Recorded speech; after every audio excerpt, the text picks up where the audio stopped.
Today, we tackle questions around one of the biggest milestones in a family business's transition, that of transition from the founder to the next generation. Ladies and gentlemen, please join me in welcoming from the Future Group, Mr. Kishore Biyani and his daughters Ashni and Avni Biyani, and our moderator, Bellman from the Wall Street Journal. Thank you. Okay, quick background. Like I said, I've been here 20 years. One of the first big stories I had on the front page of the Wall Street Journal was thanks to this guy. He walked me around Big Bazaar at Phoenix Mills and told me his vision or how he sees Indian consumers and how it's very different from the way Walmart does things, even though Sam Walton's a big idol of his. Like I said earlier, it's one of my most favorite sectors because it's where consumers interact with companies. And it's easy for me to see. Talking about finance, talking about insurances is interesting for me. This is what I really love. But one of the things, we're going to get a little bit into the Future Group stuff as well, but we're talking about transitions. We're talking about family businesses. Across Asia, families, the biggest businesses generally are family businesses. In the last 15, 17 years, in the 2000s, there's been sort of a changing of the guard as a lot of, everywhere from Japan to China and Southeast Asia and parts of some families in India, there's been a changing of the guard as the post-war billionaires have handed off to the next generation. Mr. Biyani and his family are much younger. They're relatively new money compared to that. But family businesses are so important here. I've tried to do stories about how a new type of company is emerging that isn't family-driven, and it's very hard to find one in India. Families are so important, uniquely in India, that people worship their founders, and they'll see their garlanded photos on employees' walls and busts of different Tatas around the Tata Empire. But that doesn't mean things go smoothly. In fact, they often don't go smoothly.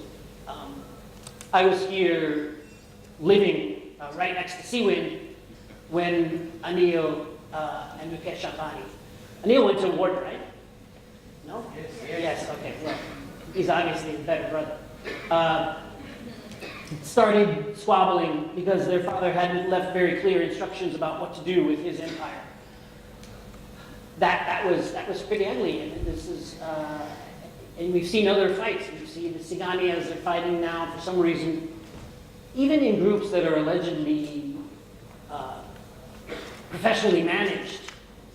Personalities are very important. The Tata group, after Ratan Tata, without an obvious heir, handed over control of his group to his hand-picked choice, he decided to change his mind last year. That was an ugly fight. I've never seen, the Tata group really tight-lipped. As a journalist, I've been getting no comments from them for 20 years. This is the first time when a lot of ugliness was leaking out of the group. And another example, again, one of the few industries that isn't family-run is the software industry, outsourcing. But even there, we've recently had the Infosys, where one of the founders sort of reached out from the grave and changed things. Mr. Biyani is far from handing over the reins of anything. He's a young man, and an interesting aside, I work for a family company, in a sense. The Wall Street Journal is owned by News Corp, which is run by the Murdoch family. Rupert Murdoch is now 86. He's leaning towards 90, and he's just starting to share a little control with his sons. And I have inside information, by the way. I know this is what I read in the paper. He's more powerful than he's ever been. He's got a hotline to the White House, again, according to what I read in the New York Times. And so if Mr. Biyani's got 40 more years before he's got to worry about this. But we're lucky to have both his daughters, who are very much involved in the business, to talk to us today, and about this transition and how he's planning for it in the very distant future. So my first question is, how involved have your daughters been in the business, and from what age? To the best of my memory, I think they've been involved since very early days. Maybe, well, they were in school or college. We used to open stores, and I used to stay in cities for 7 days, and the family used to go along. I remember them opening plastic bags and the cartons and putting on the shelf. So I think, secondly, they get into business because of the conversation you have at home, the kind of people you meet, because I always do my last meeting at home. And there are always some kind of people, whether it's architects, whether they are designers, whether they are business people from somewhere else. So I think they've been involved in a way till the time they got into their studies. I remember Ashni was studying design, and I was supposed to make a presentation to the government, and she designed it for me for the design school. So they have been involved in a sense. But once they came back from the studies, I think very day they came back to business. We'll get the truth in a second, just 1 second. But I want to ask first, in your family, you're a self-made man. You didn't inherit anything from your father. You did this from scratch. I had a family business, Yeah. but I did something on my own, that became the main business. Oh, okay. So you sort of had an offshoot. Your family business was It was textile, but yes. I went into creating another textiles, Yeah. and that's what survived them. All right. And was there anything you learned from your father about I think taking over the business? we learned a lot about how to manage and build relationships from him. And that helped you? My father always cursed me because I came into business and I started borrowing. Yeah. They said we were always a lender, we never borrowed money ever. I see. So he was very stingy. He didn't want to do We that. didn't have too much of money, but we never borrowed. Yeah. But you've done okay with borrowing. I have learned to borrow. As a chance to daughters, tell me a little bit. How are you involved? Give an outline. I thought they were going to introduce it, but how are you involved? And was it from a young age that you knew you were going to be part of the family business, or was it a choice, or was it something you forced on your dad? What's your involvement and when that happened, and whether it was what you wanted to do? So, well, for me, I am currently part of the Future Consumer team and also Future Ideas. One of my biggest passions, I think, from a very young age has been watching people behavior and studying human relationships. We grew up in a joint family, so we had to study human relationships to thrive. So, I think... Joint family, how many people in the We were, they were... 4-generation joint family Wow. when we were growing up. So, That's great. I think they used to, 5 of them used to sleep on the same bed. Wow. So I think we learned... You had to get political early. So we learn how to thrive with people and amidst people at large. So, I mean, he never wanted us to study business because he always said business is common sense. You can teach them, you don't need to go to business schools. So I went to design school, studied textile design actually, never practiced textile design for a single day. When I came back, I had some opportunities otherwise also to maybe be part of some design firms, etc. But when I came back, the biggest idea was how do you impact consumer life, or how do you impact number of human lives? And when I came back at that time, we were in the process of creating what we then called the Innovation and Incubation Team, which was creating multiple formats, understanding consumers, and that really worked for me. So I started there. Went on to run our larger size Big Bazaar stores called Big Bazaar Family Centers, and then founded Future Ideas, which is our consumer thinking think tank at large, consumer insights think tank, and now also a part of Future Consumer, building the food and FMCG business. But when you say think tank, what you just sort of sit around and say,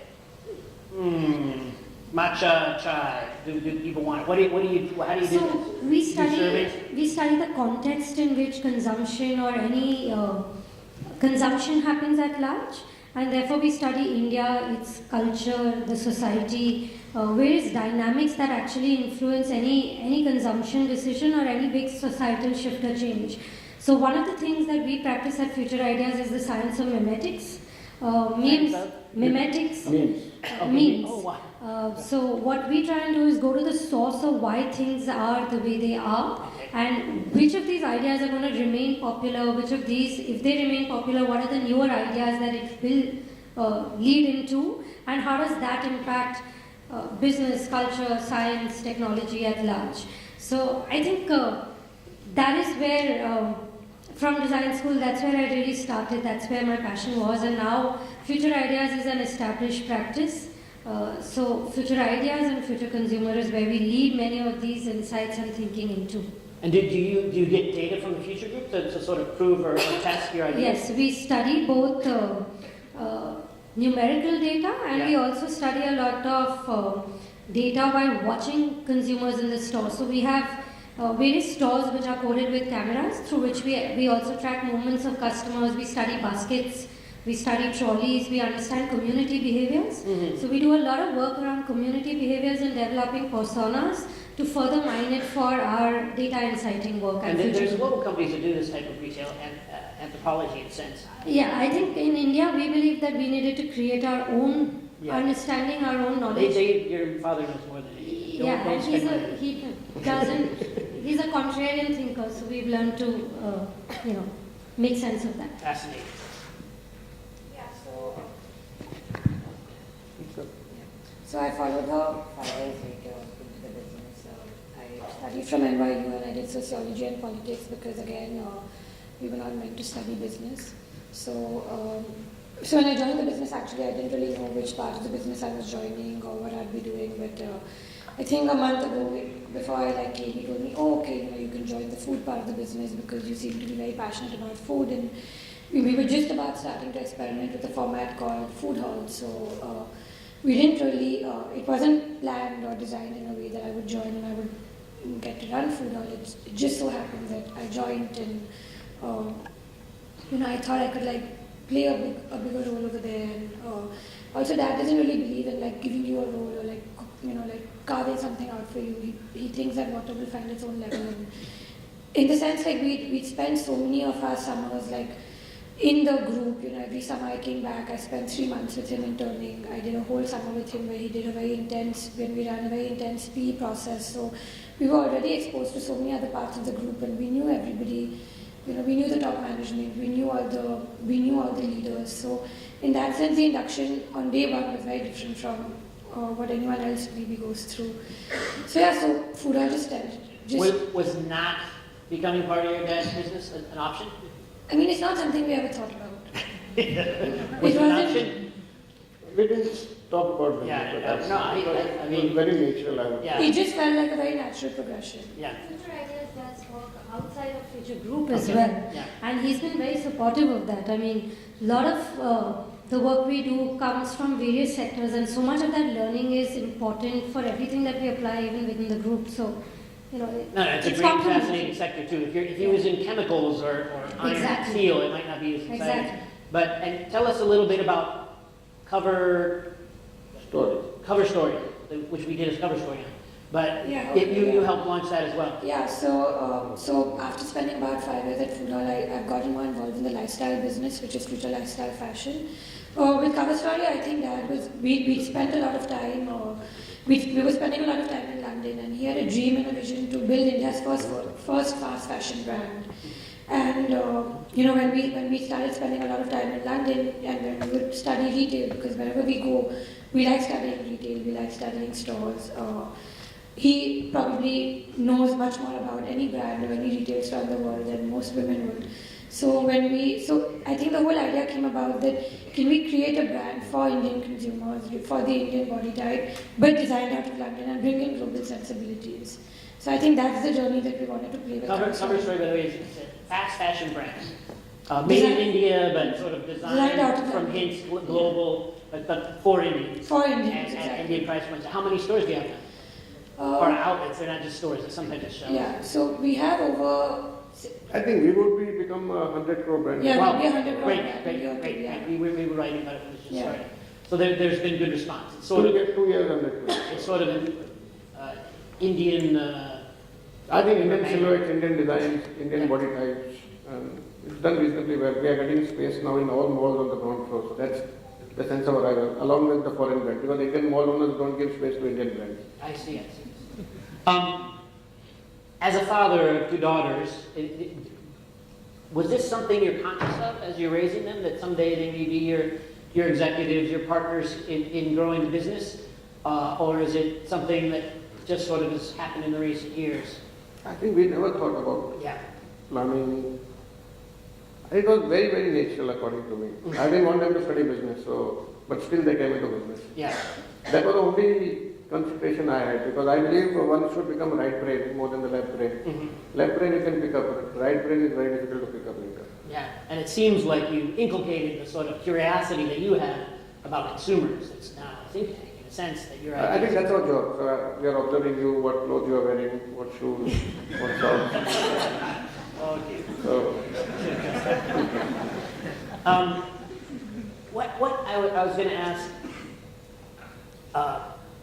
if you see your daughters going ahead and running more of the empire as everybody, as the years go on, being a female executive has its challenges everywhere, and maybe particularly in India, though I've heard women executives here tell me it's less so because people are so used to dealing with other groups that women is just sort of another group they're used to interacting with, as are foreigners. So there are listeners around me that, like Japanese executives, try to interview. But has that huge challenge. Huh? Huge challenge. So how do you? I think even when Ashni came, she was the first woman in our family to join business. Great. First of all, the family to accept it. Mm-hmm. A woman joining the business. Secondly, was the senior executives to accept it. Thirdly, woman becoming a leader and the man reporting to her itself is a big challenge. Fourthly, they believe they have come for time pass and they will just disappear. I have people, like journalists asking me, what time do you come to work? What time do you leave? I'm like, what time do you come? What time do you leave? Yeah. So and how do you deal with that? How do you I think make sure they had to deal with it. What's that? They had to deal with it, and somebody, I will say this honestly, but whoever didn't obey or didn't agree with Take her her, seriously, yeah. they were out. Okay. Well, that and how many people? Quite a lot. Really? Really? I think it's very important for them to understand what will their role be. Otherwise, I think they're all there as a gang to bring them down. I don't know. Do you have any other kids? Avni didn't have a problem after that. What's that? She faced all the problems, she didn't have any problem. Oh, okay. So it was easy for you. Yeah, Everybody's been beheaded. I think she followed me 5 years into the business. Like I followed her 5 years into the business. So by then, everyone knew that we'll come to work at 9. We'll stay back till 6:30, 7. So just the other day when and I actually think being a woman has worked to my advantage. Mm-hmm. Maybe because of the kind of format that I ran, or the kind of team that I've built, or maybe I just got lucky because she had to bear the brunt. But for me, I think being a woman is, has actually been an advantage rather than a disadvantage. Mm-hmm. I've had, every time like I open stores, like my team comes to me and goes to me like, please go home early. And I'm like, why should I go home early? Yeah. You're over here. Or just the other day, like when we had the protest, like there were like 5 people in office who came and said, oh, we've only come to office because we heard you're in office and we're very worried. Mm-hmm. So I think in that sense, it's also nice when, I think maybe, with her, every barrier of like whether we were serious at work or not was crossed. So people really knew that we were here to stay. And now they've been, at least the team I work with has been very supportive, very open. And it's been... She's an all-woman team now. Okay. That's not fun, but not even all-woman team is not fun. But it comes with its own set of challenges, but yeah. And do you have any other children, or is it? That's it. This it. So no sons. If you had a son, would they have had as much? We ask him that all the time, so you should get an answer from him. I have not thought about it. To be very honest, I believe son, daughter, we never thought about difference as such. I particularly. Yeah. So maybe if I had a son, it depends on what would be his belief system, whether he would have heard me out. I don't think he'd have been that smart. I really think if you had a son, it would have been a problem for you. I think your dad's a nice guy. He would have. It wouldn't been a problem. Again, when do you think was the first time when was the first time as children of sort of a big family business that you realized you were involved in it? Was it when he was talking about when you're helping bag things or just hearing people talk about it? When did you think, oh, this is what we do and this is what I'm going to do? At what age? And was it like So 8? I think for me the penny really dropped when I opened my first Big Bazaar Family Center store, and I had 6-kilometer long queues Wow. for people to enter in. This is what year? I think this is in year 2008, Okay, 2008. 2009 actually. Okay. And that's when I realized that I'm responsible for so much. Yeah. And it's actually when I saw the responsibility right in front of me, with customers, with the store, with the entire ecosystem. I think that's when I realized what this could mean at large. I spent a lot of time traveling with him to small town India because, for us, understanding India, understanding people, going to our stores is a passion. So each time, 3 years ago, I went to Patna with him, and 3 years ago, and we had 3 stores over there. 2 years ago, when we went, our business size in Patna was 0. It was 300 or 400 crores when we went 3 years ago. Just the sheer size that one city, which was 0 Yeah. 2 years ago, and is now 300 crores and can grow to being any number, made me realize not the fact that we're part of the business, but the scale at which we operate rather. And but as a kid, were you thinking someday I'm going to be doing this? Yeah, most You think- definitely. Yeah, I don't. On weekends we go to malls. Yeah. A lot of people go to temples. We Yeah. go to malls. I think we spend our childhood He always made us count. Okay, count the number of Big Bazaar bags and now count the number of those bags. So we Oh, used really? to play those games. Yeah, I think when I still go to an airport, if I see a Foodhall bag or I see a Central bag, it's still I feel like I still light up. So it's not something we haven't been doing since we were children. It's an important question. Do you guys get along? Yeah, we've learned that strength lies in the differences. Okay.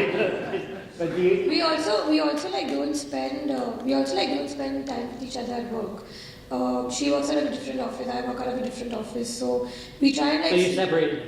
Very important. so we try and seek support from. Everything is designed. So we try and seek support from one another. I also think that she's been. She's a mass thinker, she's a lifestyle thinker. So Okay. Yeah, so I also think we're involved in different aspects of the group, and yet we converge. When we have to think about strategy. So when it comes to a common enemy, they come together. That's me. Okay.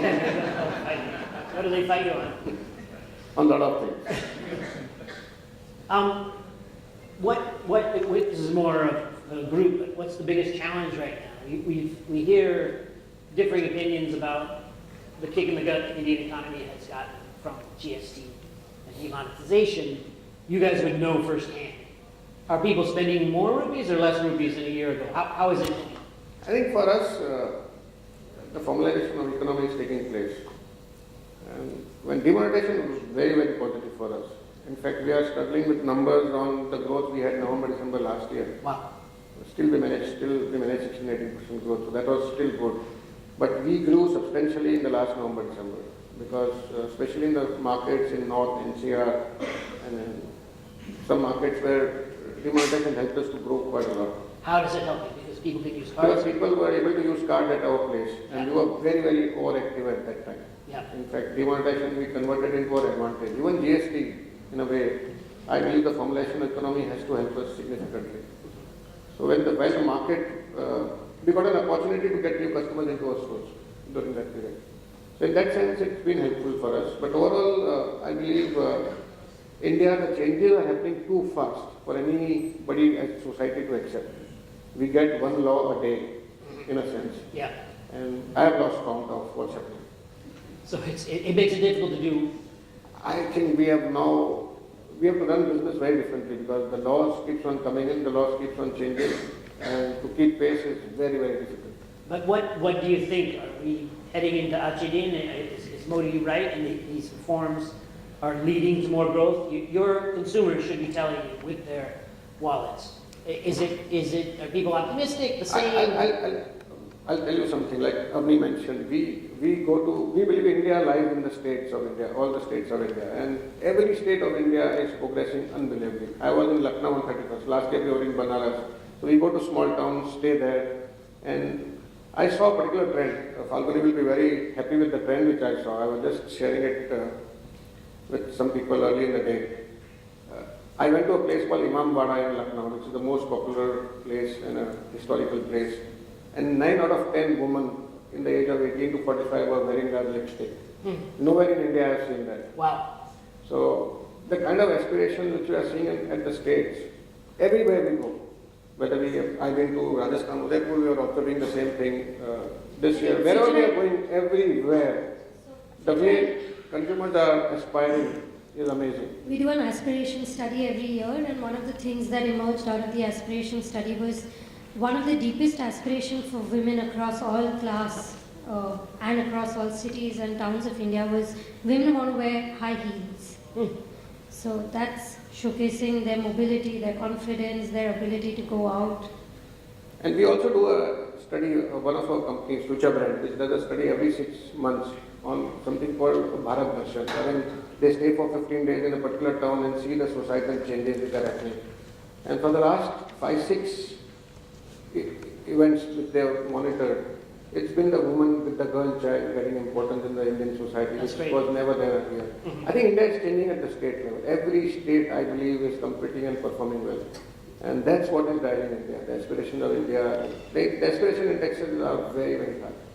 So you think that people are optimistic and they're spending along those lines? Or Spending depends on the income levels and the job, the income, other things. But overall, we see prosperity. I wanted to ask something you recently unveiled, and we're going to have an interview, a formal interview about it tomorrow, but you announced some type of brand melding of sort of bricks and mortar, mom and pop's size and e-commerce. I'm calling it e-mommers. But tell me a little bit, you're trying some initiative where you're using small stores and somehow data from Facebook, groups from Facebook, and as well as data from Google Maps, and create an interesting model that sort of may entice the less, I think, is it aimed at enticing the less tech savvy online. What was that? I think we call it Retail 1 was a physical store. Okay. Retail 2 was pure online commerce, and Retail 3 is going to be offline and the digital commerce sitting over the offline commerce. So on a physical store, how can we layer a digital intent is what the Retail 3.0 is. We as a group, 3-4 years ago, we thought we are a consumer goods company rather than a retailer as such. We are into food and fashion as a business. In fashion, we would be probably among the top 10 in the world by next year in terms of the number of garments we are going to sell. In food, we want to be the nutrition and the food provider to the nation. We are very ambitious on our food business. So, and we have our own distribution, we have our own brands, we have our own retail stores, and now all our new stores which we are launching, the smaller stores, are all membership stores. And person has to become a member to shop there. They pay us money, 999 rupees to become a member. And the whole idea is to collect the data. And on the commerce layer, once we have the data of the consumers, of the members who are coming into our stores, 2,000 members every store we are making. And once they sell, we sell 4,000 SKUs in that store. And once we have the data, we think we can predict exactly what they are going to buy. We have our own manufacturing, so we can produce exactly what we know what they are going to buy and do a collaborative planning, forecasting and supply chain model in a period of 3 to 4 years, which I believe will be working on algorithms and the data lake which you have built up and getting into deep machine learning and artificial intelligence. So we believe this data will help us to do business tomorrow. So we are learning all about data. Big data for the small consumer and small stores. How are Facebook and Google helping you? Once you have data on the consumers, we want to understand the personas of the consumers. That's what. So we want to understand their social media habits, what they do on the social side. Based on that, we are enriching the persona of that customer. Google is helping us to decide the location where we have to do the store, where we can get 2,000 members of the kind which we can get them to become members. So we are working with everybody to. Secondly, we are one of the largest player in India on the O2O side of business, what we call online to offline. Yeah. We acquire customers online and bring them into offline, and we are very, very big on that. In fact, just to tell you a simple, Brand Factory is one of our format, which is something like a TJ Maxx, a discount brand store. Last event which we did, weekend event, in which people had to pay money to register to enter into our stores. And that was, all the registrations were done online, and 3.5 lakh people, 350,000 people registered paying 200 rupees to us to enter our stores. Every week there will be some programs online through which we get customers offline. I mean, you seem to dabble or try a lot of different things. And I think another good thing that's good about your business or your leadership of the business is you're willing to give up on stuff that doesn't quite work. Your demise has been predicted over the years as other people got into the grocery business. And Walmart was going to kill you. Mukesh Ambani was going to kill you. Everybody's going to kill you. Is this your secret? You try the latest thing and make sure you're ahead of the curve, or how do you? I think the secret is the way we are organized ourselves. Yeah. We have an organization which is called 0 to 1, and there is an organization called 1 to 100. There is a creation organization and there is an exhibition organization. I think we as a family are part of the creation. Ashni runs the 0 to 1 organization in a way. We are creating FMCG products virtually every year. We are creating formats. We are creating the whole strategy, communication. We call it 0 to 1. Anything which is to be prototyped and tried out. So currently our largest project is happening, which is on a 0 to 1 level, which is the small store, 10,000 stores which you want to open. We are working on building personas, we are working on building data lake. So something which has not been tried and tested anywhere else in the world. So we have built a group of people who work only on 0 to 1, and then the people are running our businesses, which is 1 to 100. The businesses which have matured, they are steady, they are run by people on which we don't get into that place. So I think 0 to 1 and 1 to 100, the way organization has been designed, I think helps us in doing quite a lot of things, which otherwise would have not been possible in a running organization. What your big data plus the key eye you have for the Indian consumer has given you a lot of insights. You mentioned a couple today: lipstick, makeup, more than you expected, high heels. Anything else you could share? What's sort of the latest thing that you've been surprised? Ashni can talk a lot on that. So I think one of the biggest memes that we are finding for few years to come is the meme of parenting. We're seeing the meme of parenting. Okay. So we're seeing that finally, I mean, the time has come as Indians where we're taking parenting very, very seriously. I mean, it's almost like a profession now.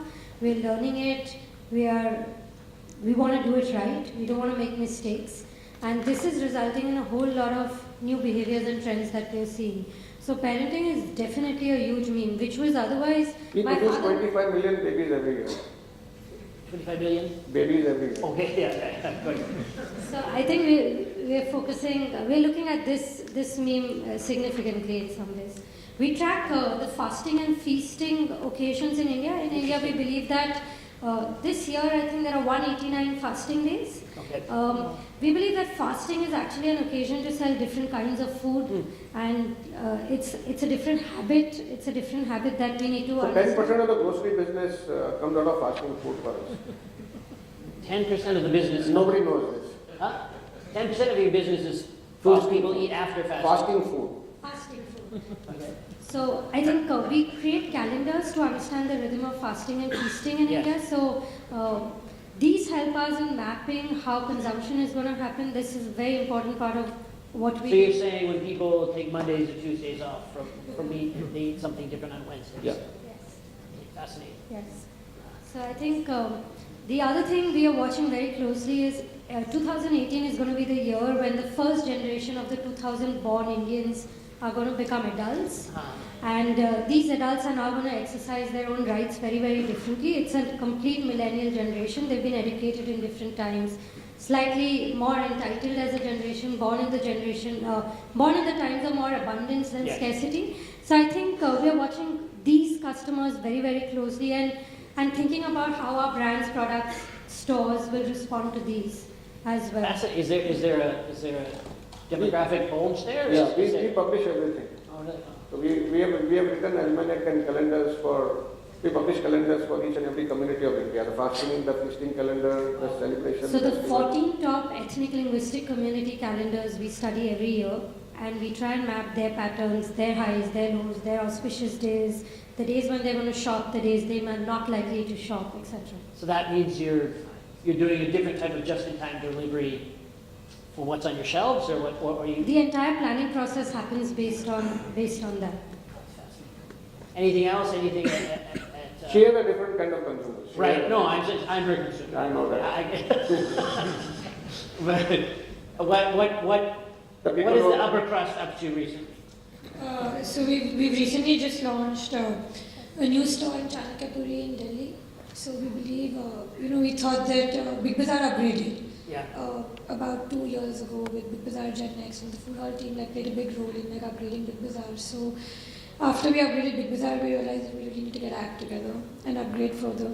So we're coming up with a 25,000 square feet store now in Bandra, where we're experimenting with a restaurant within the store, we're experimenting with a cookery school within the store. So I think we use Foodhall really as a lab for us to figure out anything and everything that's happening with food in the group.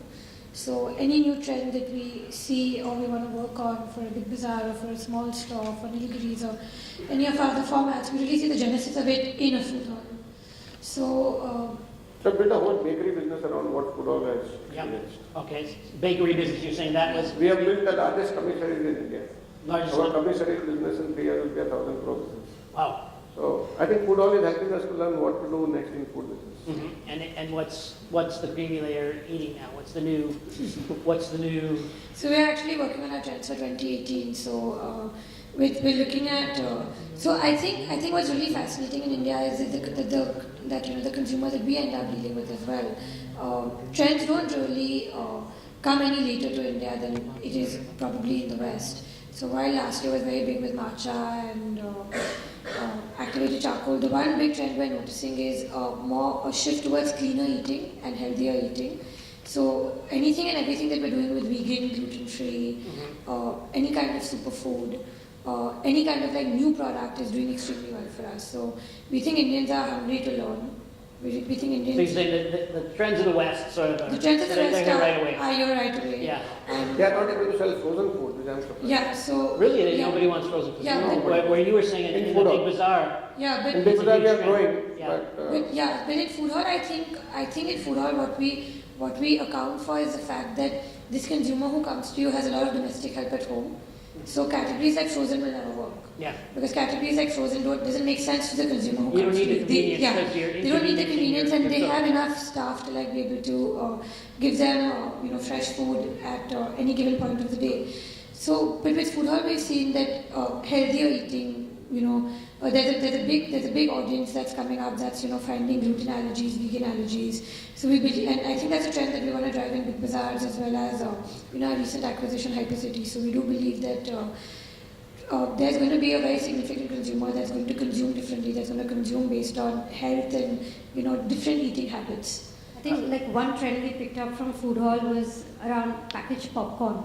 And now we have created a mass brand around packaged popcorn, and we're doing phenomenally well. We are selling tasty treat popcorn, but we are selling 1 lakh rupees a day popcorn. Popcorn? Yeah, and I think we'll touch 2-3 lakh rupees a day on popcorn alone. And this is sweet or salty or both? All the flavors, very good. We add up the international flavors to popcorn. I think another trend that we keep on picking up from Foodhall is there's just so much value addition that happens at Foodhall, especially in categories like dairy. So I think that's another playground for us to understand in which way will the market go. So so whether be it flavor profiles that end up working. So like when we created nilgiris flavored milk, calling it Belgian chocolate and not just chocolate was an insight that came from Foodhall. To say that Belgian chocolate is something that may end up working better for a consumer. Peri peri or Szechuan as a flavor is coming up and alive.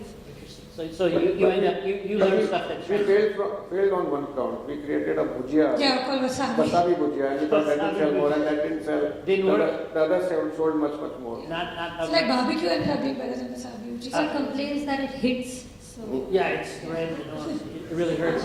What I was going to ask for your consumers who are rich, which means they obviously have piles of cash somewhere. Did they consume less during the demonetization? So initially there was a bit of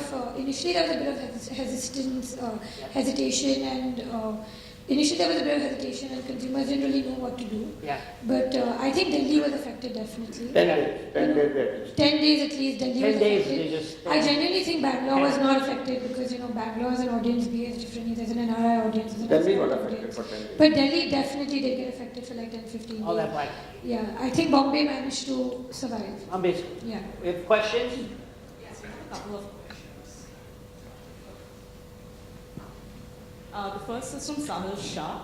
So how do you deal with conflict of opinion in the family businesses? And when you have professional and personal relationships with the same people, how do you manage those? How do you deal with conflict between ourselves? Yes, conflict of opinion. I think we have a lot of different opinions. And sometimes they win, sometimes I win. But most of the time I win. I think we have to convince each other who is right or wrong. We are quite open to a suggestion. I believe if I am not staying with the younger generation, I won't be relevant anymore. So I have the fear of being non-relevant, and they have to prove themselves. I think it's a good combination. No, so I remember, so like for example, I don't go to Foodhall with him because there's too much of conflict that we have on the shop really? floor. So You don't he remember? loves going every Sunday and I just don't go with him. So very often like we'll be in a car and we'll be like driving and he'll be like, I really think you should do a sale in Foodhall, to which then she'll turn around and look at him and be like, are you insane? Like who does a sale at Foodhall? Like, like please don't do that. I never said sale, a promotion. A promotion or anything. It's like, I think we like They have the power to overrule me. Okay, sometimes. All the time. Okay, all right. Then So they have like a something, true father. they have one of the biggest weapons with them. Yeah. Ears. Oh, that's usually with dad again. What about in the think tank? Do you ever have to come back to dad and say, you thought this was happening, but it's not happening? No, I think then he takes us more seriously. What's that? He takes us more seriously. Good. I think, there's a lot of work, there's a lot of in-depth work, and he's very often a part of a lot of our sparring sessions as well. So it's a very healthy combination. But I've noticed so many times he's always like the first time I opened a spice counter in Delhi, he stood on the shop floor and he said, that's the business you should be doing. And I looked at him and I thought to myself in my mind, if I do that kind of business, I'll be surprised. I did that business a year and a half later, and now I'm doing double the business. And I just think that sometimes he has the foresight and the ability to push us to think in a way that we otherwise couldn't even imagine. So maybe we don't end up taking him as seriously as we do then, but then a year later he's often proved right, and then we go back to him and we're like, okay, help us figure something else out now. All right, I'll ask you the same question when he's not around. Yes, the next question is, the legacy of Raymond, a giant of its own field, has been lost recently due to an unexpected transition of hands. Mr. Biyani, would you like to comment on this? Any views? To be very honest, I don't believe in succession. So I don't believe in living behind a legacy or anything. And we are designing a business and organization which can be run. Currently, we have designed it in a way wherein we are part of 0 to 1 and 1 to 1 that is run by somebody. We have to institutionalize our business in the next 1 or 2 years, wherein we should have no role in our business. And they are being trained now to become a good investors and review businesses in a very different way. So Ashni has learned to review businesses now. I think in another 2 years she will be perfect in reviewing every business and every CEO reporting to her in a way. So I think that's the way I am looking at it. Are you too planning on stepping back? I don't talk about stepping back or stepping in. Yeah. So, but you have to institutionalize the business, and for us, there is nothing such as a legacy as such. I don't believe in. I think it's more about institution building actually, rather than leaving a legacy. If you build a great institution, then that is the legacy actually. But I think it's interesting because one of the big benefits of family businesses is it can make bold decisions because it's not really answering to anybody. Yeah. But it's also one of the potential drawbacks because some of the greatest talents don't want to work for someone else's family business. I don't agree there. Yeah, well, if it's run right. We have been able to work with a lot of very interesting talent from very diverse backgrounds because we are able to intellectually, we believe that talent works with you for 3 things. Yeah. We call it LSD. Lakshmi, which is money, Saraswati, which is knowledge, and Durga, which is identity and the massaging of their egos. Okay. And we do that with every individual. Be careful with that acronym, LSD is something. But I'm saying, for example, how many Wharton graduates work for you? I think there are a couple of them. Really? Okay, So, good. in fact, in my team, I have a Wharton graduates. So I'm saying a lot of times I find the same with trailing spouses in India, it's difficult to get a job that pays, an interesting job that pays the salaries because all the interesting jobs are with the family. So I was saying there's pluses and minuses to family business. Any other questions? Yes, we have one by Kaustav Manyar. How do you complement family business transition and adding professionals for scalable growth? Do you see private equity playing a role in these transitions? I think most of our businesses at various point of time had private equity. And we have bought businesses from private equity, we have sold businesses to private equity, we have them as a shareholder on the boards of our company. So we have dealt with private equity, I think most of them, I would say. 7, 8 private equity firms we would have worked with at various stages in our lifetime. At least I think professionals,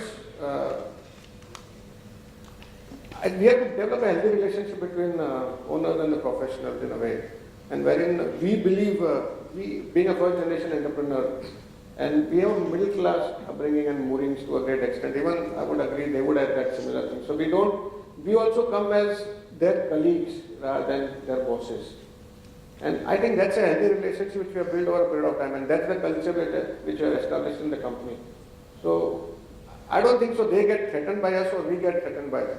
It's a very healthy sparring relationship. Secondly, in our organization, the culture, we allow a lot of dissent and we encourage dissent. And I believe that helps professionals to work with us, because if there is no dissent, you can't be right always. And dissent is something which I believe if you build in the culture, the professionals and the owners can work together quite well. As long as they don't mess with your daughters, that dissent is not allowed. That it was not a dissent, it's about insubordination in a way. Yeah. You can say that? Yeah, I also think that the way we organize ourselves from 0 to 1 to 1 to 100, I don't really think the challenge of like interesting roles being like done by the family members and really like comes up, because it's I think we play a different role and we bring about a different perspective, and professionals play a different role and they bring about a different perspective. So it's more of a healthy synergy that gets created rather than looking at it from like a role perspective rather. And do you agree with this view that eventually you're going to sort of step back and let the pros take care of it, and you guys can sort of just give advice along the way and enjoy yourselves and go out? Or I don't think we'll ever like enjoy ourselves. I don't think we've been. You don't want to enjoy yourself? I don't think. No, I'm not saying we're not going to enjoy. I just don't think we've been designed to like not work. I think there'll be newer challenges and newer, try something else. newer things in the business too. We're also like fortunate enough to like have such a large business that there's always like something that requires your attention, or there's something that you can get involved with. So it's never about, it's not about like being hands-on operationally. I think both of us knew very early on that we won't be like, we both done operational roles. I still have a semi-operational role in the business, but we've always been taught, because we spent so much time with him, to always look at it from a top-down approach as well. Any other questions? Yes, I think one final question. Ashni and Avni, you both mentioned that Mr. Biyani never really thought of the importance of an MBA. And it seems like you all have a really good knack for this, for understanding businesses, understanding consumer mindsets. A question from a person who's from a family-owned business is that what advice or how important would you say is modern education in a family business? I think in a family business, what is most important is your ability to navigate with people and really understand how to manage people at large. I think that is central. Everything else can be learned, acquired when you're in the business at large, but the ability to inspire people, lead people, and manage people and get your way through is the most critical. Yes. I have one last question. Patanjali, Baba Ramdev. Genius or aberration? What do you think?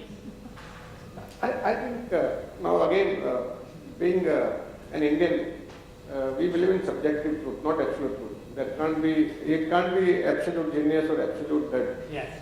I think somewhere the answer lies somewhere in the middle. They have been able to do quite a few things which are quite remarkable and good. Do you guys sell any of their products? Are they? I think you do. we have very interesting relationship with them. Great. So, and we probably in modern trade we are the largest sellers of their products. We pick up from their factory. But the basic insight he has, which is adding sort of more Indian parts to beauty products, you've been trying that or told me about that. I think over a if decade you ago. look at our FMCG business, we think we have a chance to be larger than them. Really? Okay. So, I think. But why? What did he have that he can come in and just sort of? I think it's not about that. It's about he created some products which had Ayurvedic background. Yeah. and especially the toothpaste, which did phenomenally well. And then the traditional products, And the because ghee. honey, but ghee is, it has seen its peak now. Yeah. So we are observing what they are doing, and they are getting to a lot of new SKUs. They have gone into now 850 SKUs. 850, wow. 850 SKUs. We don't sell all the SKUs. Mhm. And I think they are also understanding the trade. But they've been a good seller for you. A lot of their products do very well, but not all the products. Any at Foodhall? Is there any over there? No. Yeah, we sell the ghee actually. Really? Yeah. Any other, what do you think? I've actually spent time at Patanjali with him. So when Okay. he went to meet Baba Ramdev, I was taken along. So I actually think some of the infrastructure that they've built, especially like the kind of research that they do in terms of Ayurveda, and They have unbelievable. yeah, it's unbelievable. They handle like Yeah. 80,000 herbs Yeah.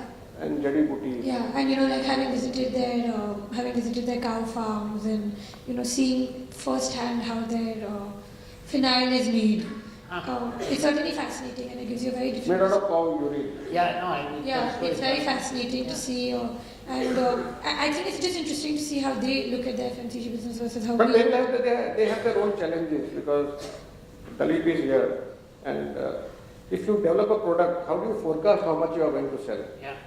And I believe that will be the biggest challenge. They have got into 850 SKUs, but how do you forecast a model of how much you can sell? And every product is perishable. And is it going to be a one-off, or has this opened the doors for like lots of different? If you new look at brands? Baba Ramdev as a brand, so we were working with Sri on his brand. Yeah. And Baba Ramdev is a brand which is about the yoga, which is about the body. Yes. And Sri is a mind which is spiritual, which is about the mind. And for mind you can create many products. Yeah. For body you can create every product. So as a brand it works very well for the body. And that's why Baba Ramdev works. Any of those learnings have you applied to your own products? We are into natural Yeah, products, yeah. but we are not looking at Baba Ramdev category as much as what we are looking at building our own category. So we are more into food and processed food than into other products. And any other questions? No other questions. Thank you. Thank you. Thank you. Thank you so much, Ms. Biyani, Ashni, and Avni. I can safely say those are some really fascinating insights about consumer behavior from future ideas as well as Foodhall. And thank you, Eric, so much for being our expert moderator today. I'd like to call Khushbu, or Henna actually, to present you with a small token of our appreciation.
Give us